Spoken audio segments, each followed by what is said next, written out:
네, 해외 선물 따라잡기입니다. 유한타증권의 글로벌 비즈팀 연결하겠습니다. 김강남 대리님 안녕하세요. 네, 안녕하세요. 네, 반갑습니다. 네, 지난 금요일에 중국에서 기준금리를 인하했죠. 이에 대한 소식이 좀 많을 것 같은데 해외 선물 시장 동향 흐름 짚어주시죠. 네, 먼저 지난 금요일 해외 선물 시장의 최대 이슈는 아무래도 중국의 금리 인하 소식인데요. 중국 인민은행은 1년 만기 예대금리를 각각 0.25%포인트씩 인하해서 대출금리는 4.35%, 예금금리는 1.5%로 조정했습니다. 여기에 지준율까지 0.5%포인트 인하하며 17.5%로 낮아지게 되었는데요. 이로써 8천억 위안, 우리 돈 약 142조 규모의 유동성을 시장에 공급할 수 있는 여력이 마련되었습니다.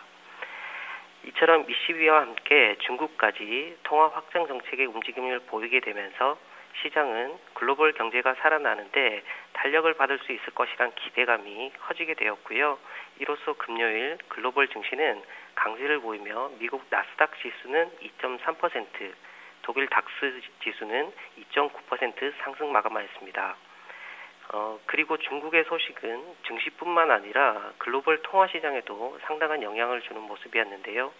중국을 비롯한 유럽과 일본에서도 양적 완화 가능성이 커지고 있는 만큼 그동안 미국의 금리 인상에 큰 걸림돌이었던 글로벌 경기 둔화라는 문제가 해결될 수 있을 것이라는 기대감이 달러와 강세를 부추기고 있습니다.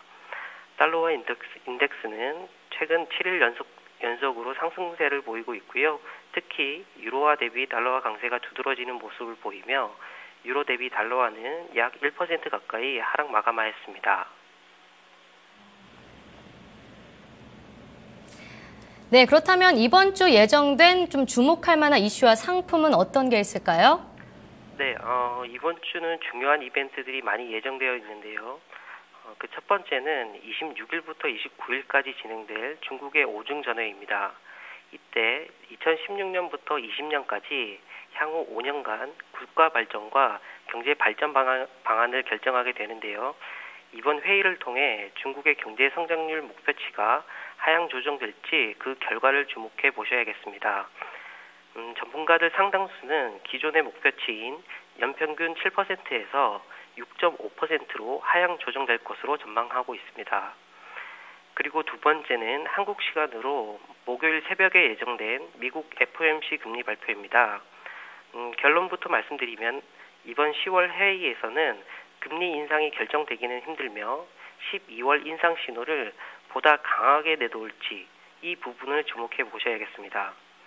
유럽의 양적 완화 가능성이 커지고 중국이 금리 인하를 결정함에 따라서 경기 개선 기대감이 늘어난 것은 사실이지만 아직은 가시적인 성과가 나오지 않고 있다는 점에서 볼 때 이번 FOMC는 큰 이변 없이 지나갈 것이란 전망이 대세론을 이루고 있습니다. 전문가들 중 약 36%만이 올해 금리 인상을 전망하고 있고요. 60%는 내년 3월을 금리 인상 시기로 예상하고 있습니다. 그리고 참고로 금리 인상이 시작된다면 현재 0에서 0.25%인 기준금리를 0.375%로 0.125%포인트 인상하는 것이 적정한 것으로 분석되고 있습니다. 마지막으로 세 번째 주요 이벤트는 금요일 예정되어 있는 BOJ 통화정책 회의입니다. 구로다 일본 중앙은행 총재는 양적 완화에 회의적인 입장을 그동안 보여왔었는데요. 물가 상승률, 무역 지표 등 일본의 경제 지표가 좀처럼 나아지지 않는 모습을 보이고 있으며 여기에 유로화와 위안화 가치 하락으로 일본의 수출 타격 가능성까지 더해지고 있어 자산 매입 규모를 확대하는 추가 부양책의 가능성은 더욱 커진 것으로 분석되고 있습니다. 그리고 이번에는 이슈가 되는 상품을 한번 짚어보겠는데요. 해외 선물 시장에서는 다양한 상품들이 거래되고 있지만 최근처럼 중앙은행들의 통화 정책이 이슈가 되는 시점에서는 해당 각 통화 선물에 직접 투자하는 방식 외에도 귀금속, 그중에서도 특히 금에 대한 투자 수요가 상당한 모습을 보입니다.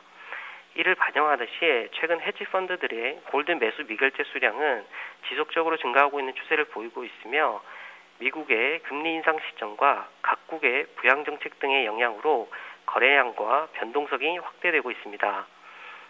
골드에 투자하실 때는 전통적으로 안전자산으로서의 역할과 가치 저장 수단으로서의 역할이 있다는 점을 염두에 두셔야겠는데요.